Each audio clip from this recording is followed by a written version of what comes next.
Good morning, everyone. Good morning, ma'am.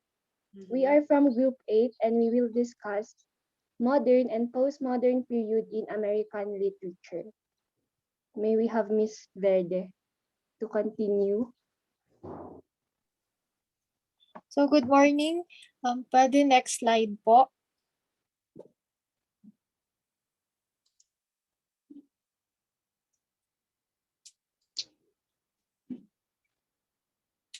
Ayan. So, I'll start off po by discussing what is the modern period in yun po, American literature. So, nag-start po siya noong 1910 and then it ended noong 1945. So, America entered the 20th century optimistically as a wealthy, strong world power. So, although this time period started off with prosperity, kahit maswerte silang nag-start nung time na yon, it soon became characterized by two world wars and a severe economic depression. So these events ushered in a new age in American literature. Ito yung modernism as writers began to attempt to express their modern life with their writings. So ayun, pagkatapos po ng American Renaissance, the modern period is the second most influential and artistically rich age in American writing. So basically, yung modernist American literature was a reflection in American life in the 20th century. So the modern period contains within it certain major movements including the Jazz Age, the Harlem Renaissance, the Lost Generation. So many of these writers were influenced by the World War I and the delusionment that followed, especially the expatriates of the Lost Generation. So now, I'll be discussing na the characteristics of literature in the modern period. So next slide, please.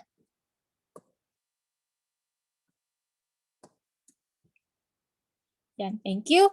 Ito na po yung characteristics. So number one, poetry ranged between traditional types of verse and experimental writing that departed radically from the established forms of 19th century. So sa era na ito din po, na-characterize yung breakaway from traditional styles of poetry and other types of writing. Second is that authors began to experiment with different styles of writing and earned American international acclaim. So kapag sinabi nating international acclaim, it means they are acknowledged, they are highly rated, ganon. So maganda po yung types of writing na nagawa nila nun. So yung tawag nito, nag-start po ng movement na to is si Ezra Pound. So yung movement na ito was a reactionary movement against romanticism and Victorian poetry. Imagism emphasized simplicity, clarity of expression, and yung precision through the use of exacting visual images. Third is, although their works were very different, modern authors shared a common purpose. So meron po silang common goal, which is to capture the essence of modern life. So this purpose is why most modernist literature was written in a pessimistic way. So tinitignan nila yung mga bagay sa pinaka-worst na aspects. Kasi this pessimism was part in the product of devastation in World War I, which was na-experience ng writers personally during the battlefield. Okay. Next, number 4, most modern works reflected the thoughts and confusion of most Americans, especially during the Great Depression and the two world wars. So kapag sinabing Great Depression, nung sinerch ko po, sinabi doon na it was the greatest and longest economic recession na noong modern world history. So nag-start siya nung US stock market crash in 1929 and nag-end lang noong 1946 after World War II.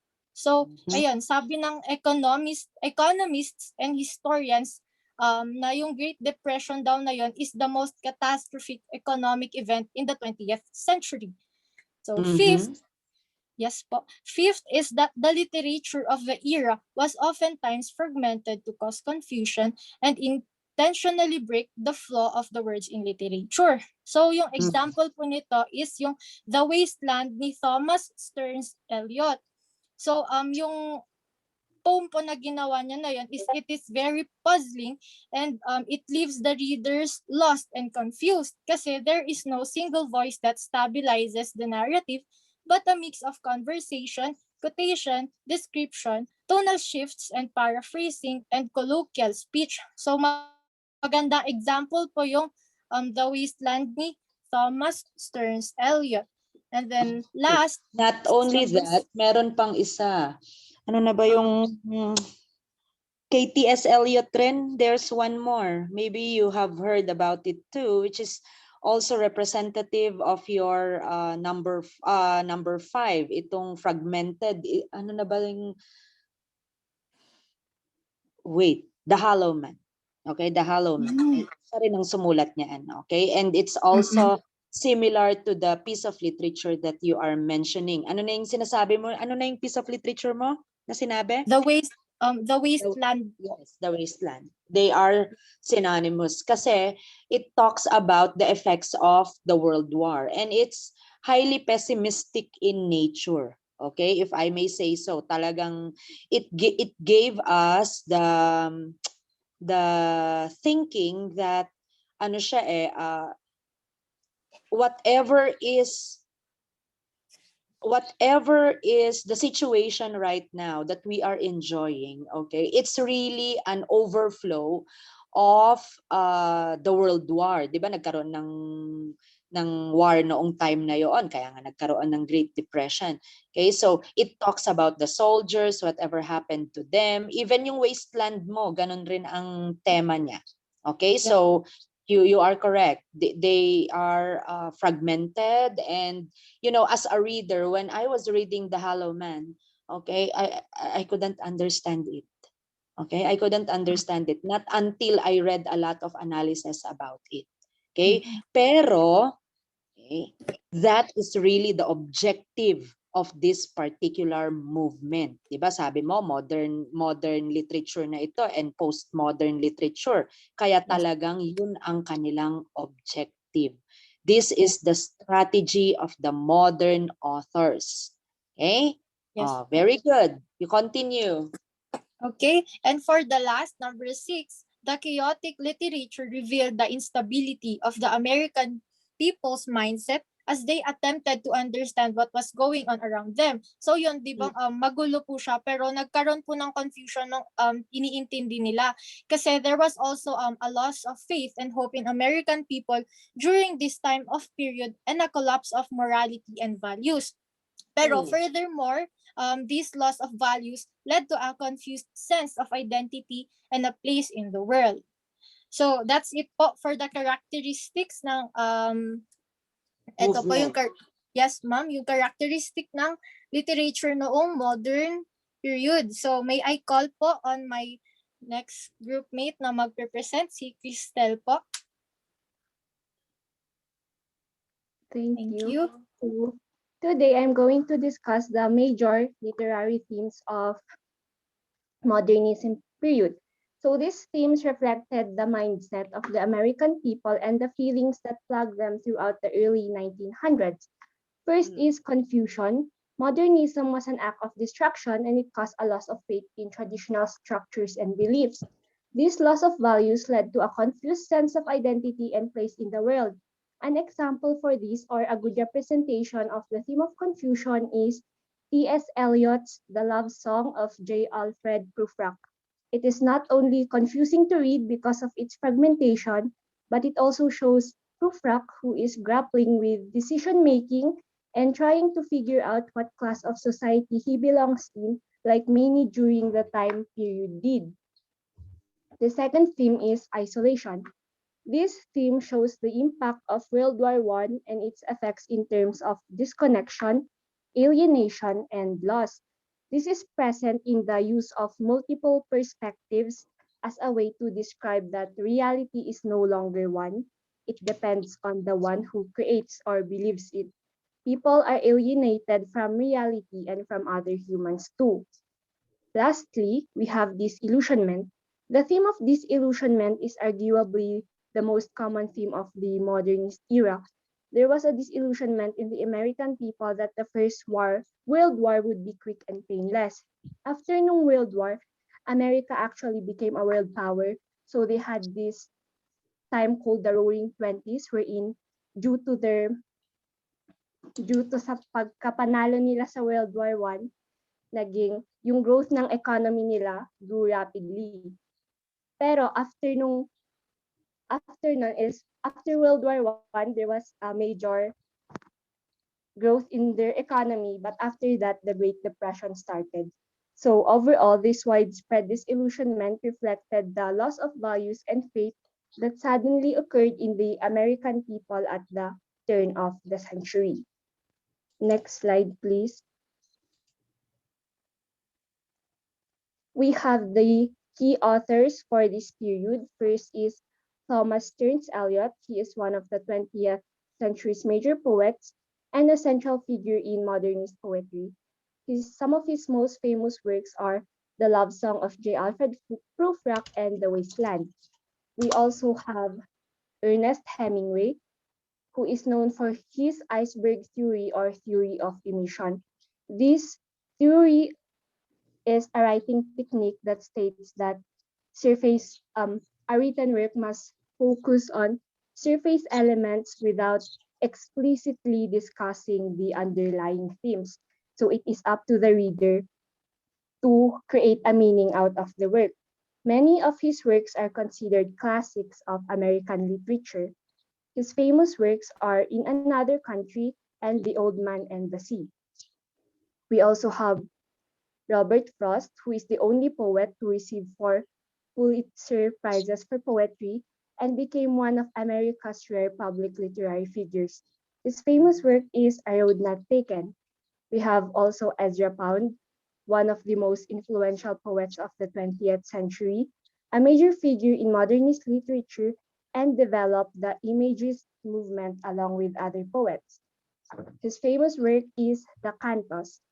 And lastly, we have Francis Scott Fitzgerald, regarded as one of the greatest American writers of the 20th century and is best remembered for his third novel, which is The Great Gatsby. May I call for the next member?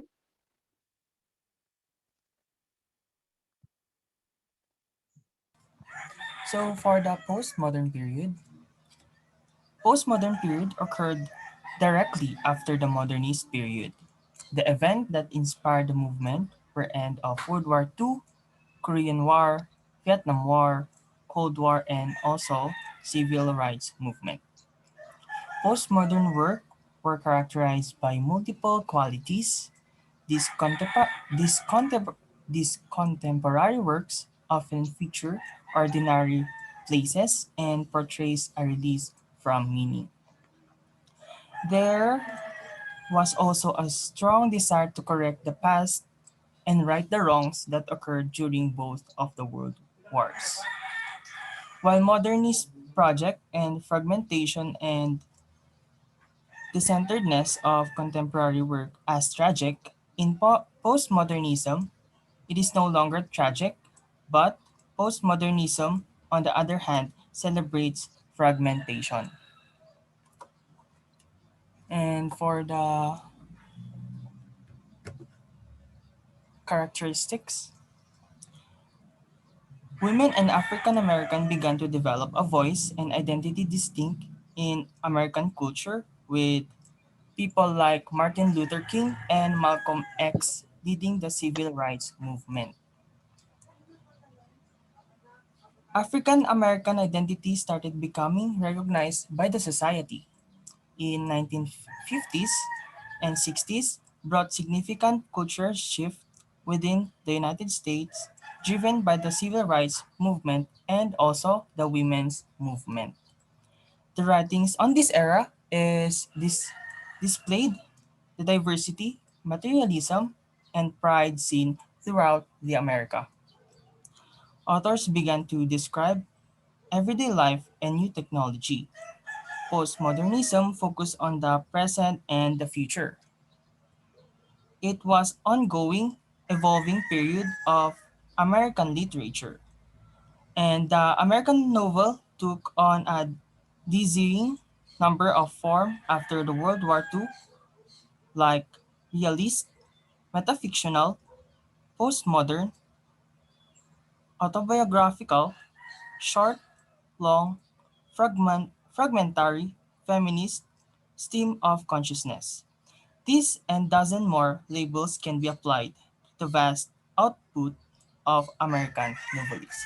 So may I call the next? Okay, so let's move on to postmodern period major literary themes and key authors.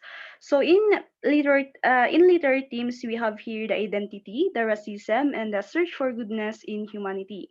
So in identity, it is a theme commonly found in many African American works as they begin to write about their culture and their heritage. The theme of identity can also be seen in the women's civil rights movements of the time where women fought for their place in society.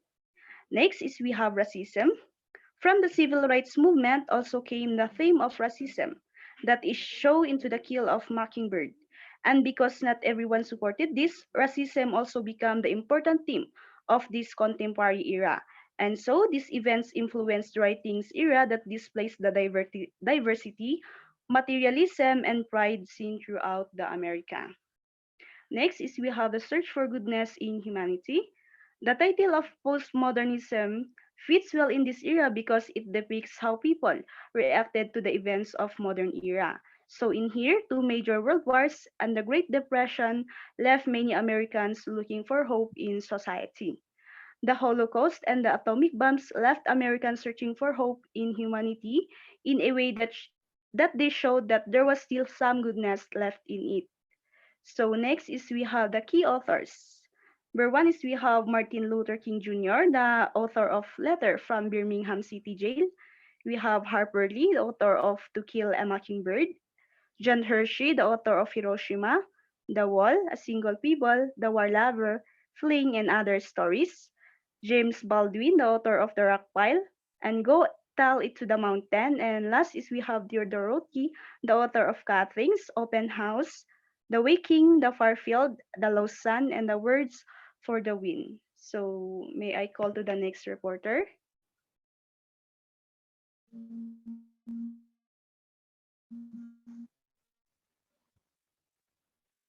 Now we are going to discuss about the literary focus of our group, which is George Orwell's 1984.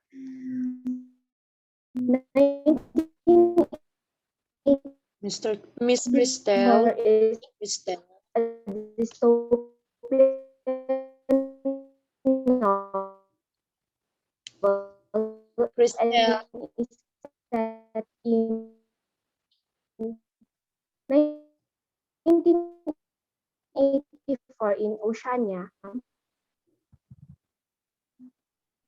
Cristel, we cannot understand you. Mahina ang signal mo.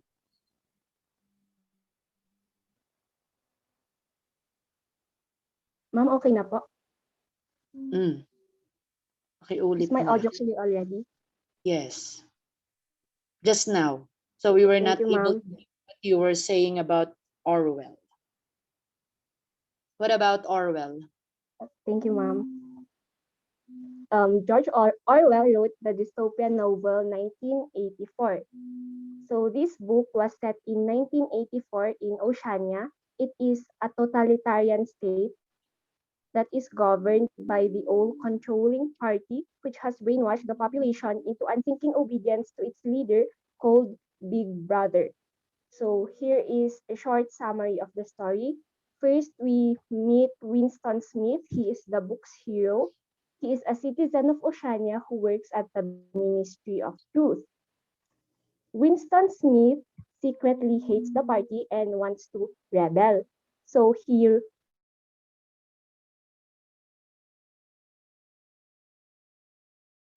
writing thoughts that oppose the party is actually illegal. Third, Julia. Winston met Julia at work and he was attracted to her but he was scared that he was part of the thought police and would turn him in for his thought crime. Not until one day Julia slipped him a note saying, I love you. Winston and Julia fell in love and meet in secret where they believed they were unwatched. So Winston is drawn to the Revolutionary Brotherhood. It is an organization that works to throw out the party. He then seeks out their leader, O'Brien, who plans to share the Brotherhood's manifesto. O'Brien turns out to be a member of the Thought Police.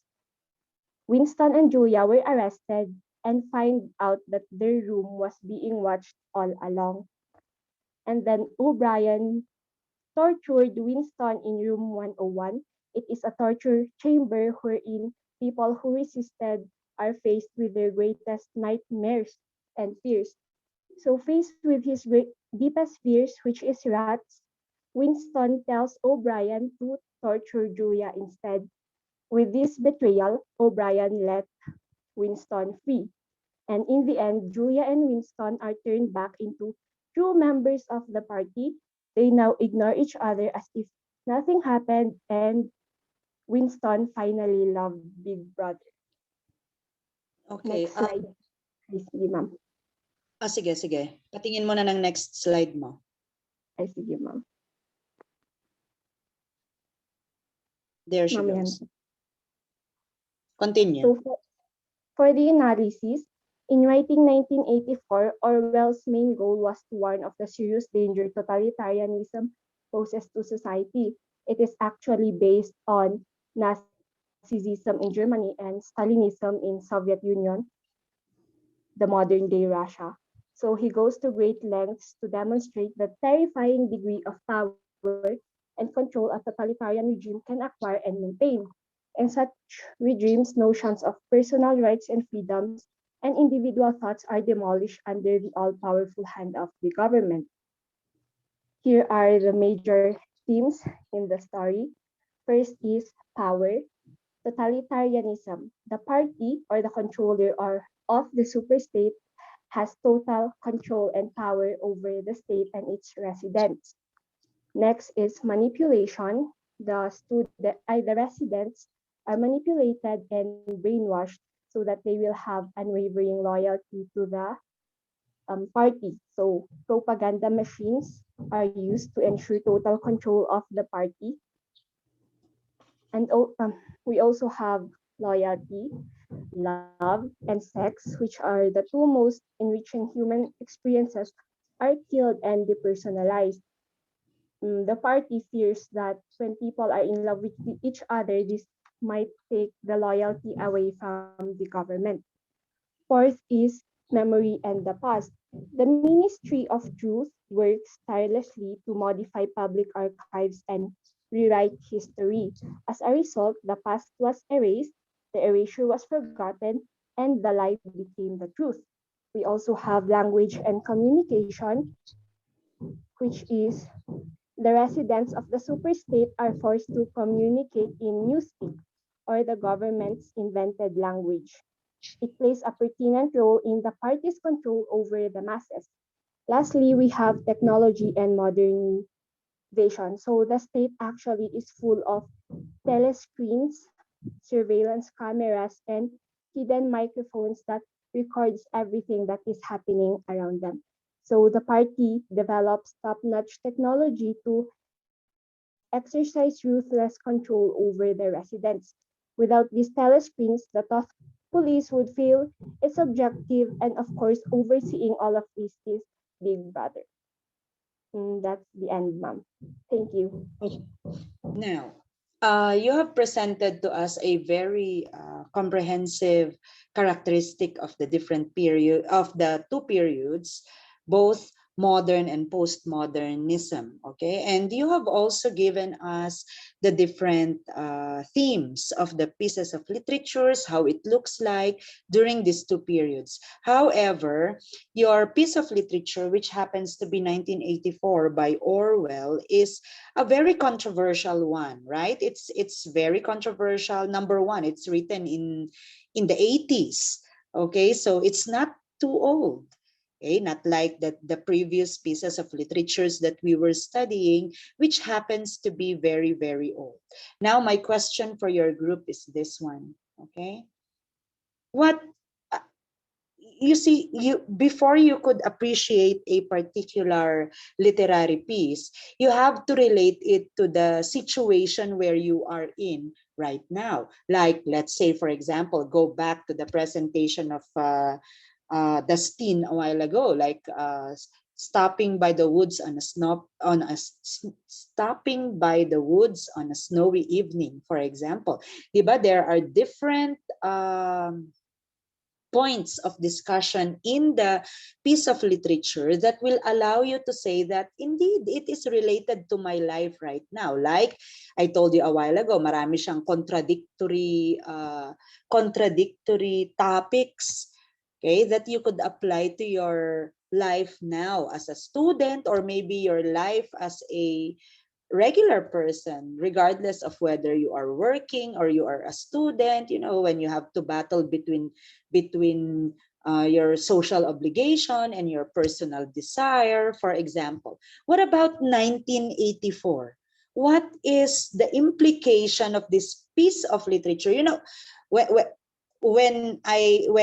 I'm sure, okay, your classmates would also agree that reading the plot to us may not seem very interesting, and even you showing us an analysis or even the themes, okay, that are discussed in this particular piece of literature may all be irrelevant, not until you relate it to your life as of the moment. So the question is, how will we benefit from 1984?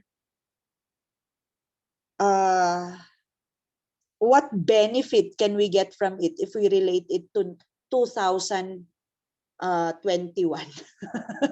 What benefit do we get from it? Having said all of those that you have made mention to us, go back to the analysis, please, and the themes. Can you go back to that slide? Thank you.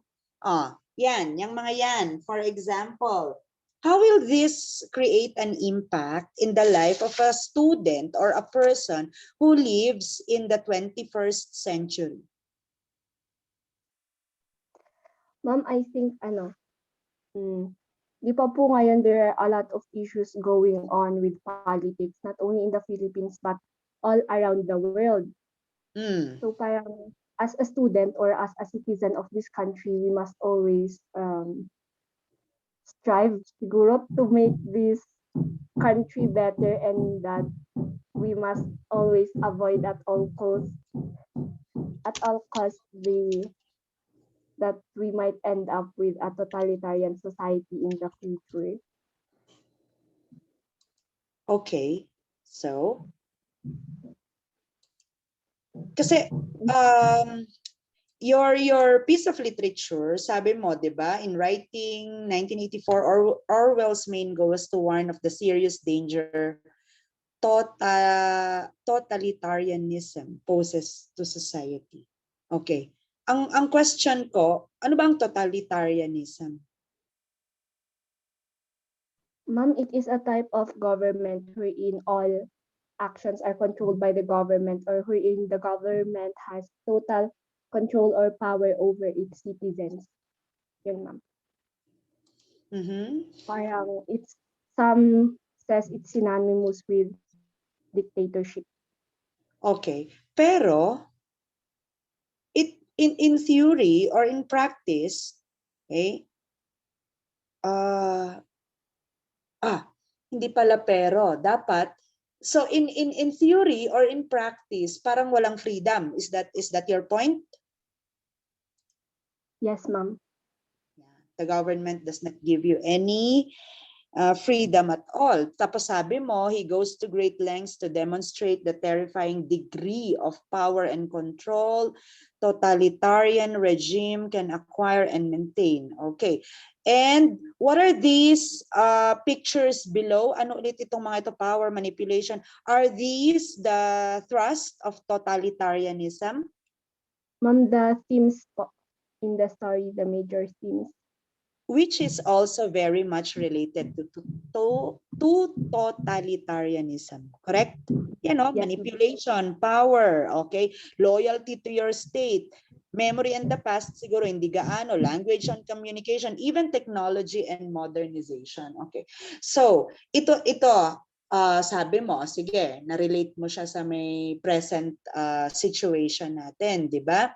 Okay, what about the different themes that I can find in Orwell's 1984? Ayan, ang dami mong nilagay, di ba? Is this very much applicable to the 21st century?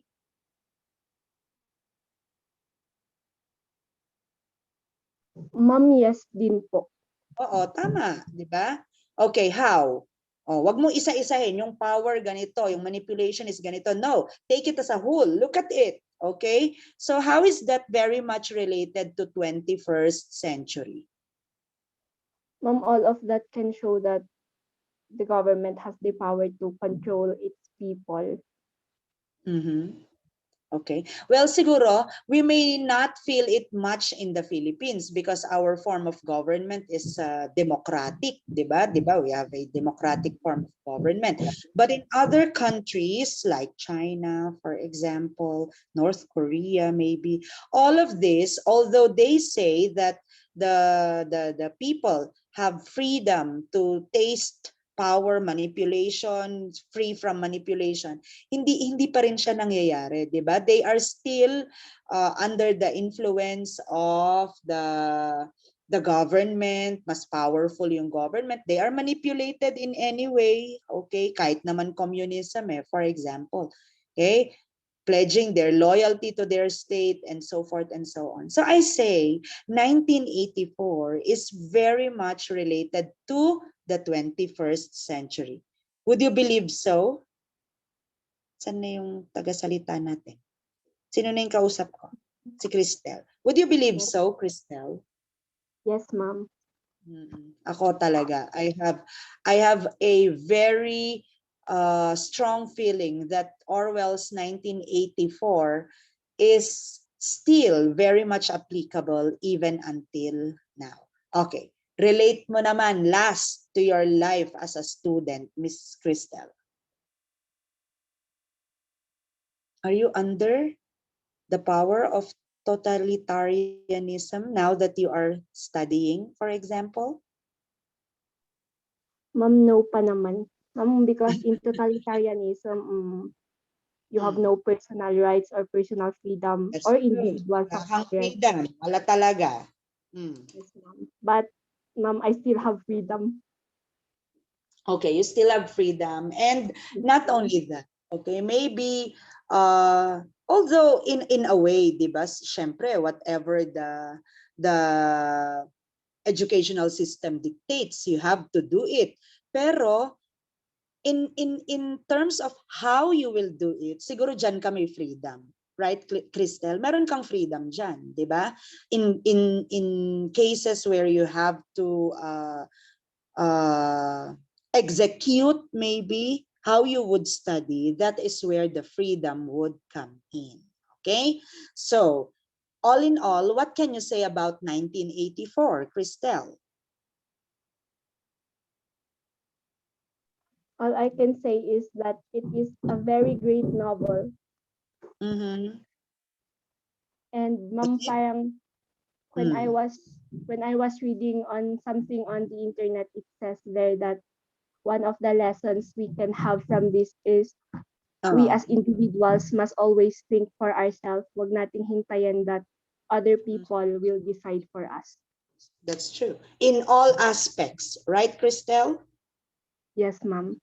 Yes, in all aspects. Okay, of course, you might say, Ma'am, so do you mean to say that we don't mind our parents anymore? Iba naman yung sa parents di ba? Iba naman yung relationship between a child and his or her parents. Iba naman yun.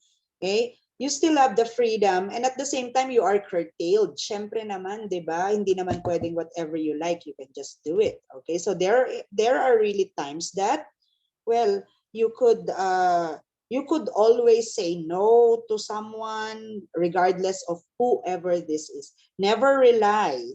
Dapat, di ba? Never rely your happiness maybe or even your sadness, okay, to someone else, okay? You have the freedom to do whatever you like, okay? Very good, Group 8. Do you have anything else to say? Ma'am, none po. Okay. So ganito na lang ang kasi we only have 2 minutes. This is the last link. Thank you very much for joining our Zoom meeting for today. We appreciate your time. We regret that we went beyond our time. We parang nag 2 hours tayo ngayon. Anyway, on Friday is a holiday, and on Tuesday, after listening to Dustin's what do you call this?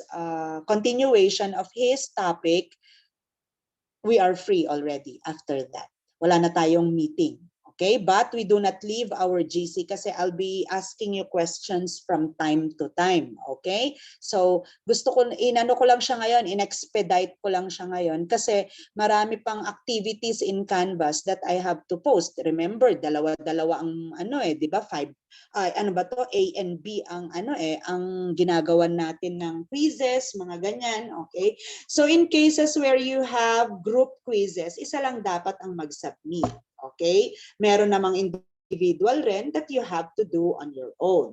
Okay, so may I repeat, on Friday, no classes. Tuesday, we listen to Dustin, and then please, Dustin and the group of Miss anong tawag ito? Itong group 8. Okay? Mr. Rodmar, paki-convert ninyo sa may YouTube link ang mga presentation natin ngayon so that I can share it in Canvas also. Okay? Para mapanood mong other class. Okay? So if you could do that right after our meeting, we would appreciate it very much. I have uploaded numbers 5 and 6 in Canvas. Okay, 7 and 8 before the weekends. Okay, kailangan tapusin muna natin ito. Okay, gusto ko munang matapos lahat, pati yung sa may section 8 before anything else. So, if there are questions, put it in our chat box, in our GC. For the meantime, we have to say goodbye already because we went beyond our time. Okay, so thank you very much. Mr. Cruz, you may end our meeting. Thank you very much, ulit. Okay, for all those who attended. Thank you.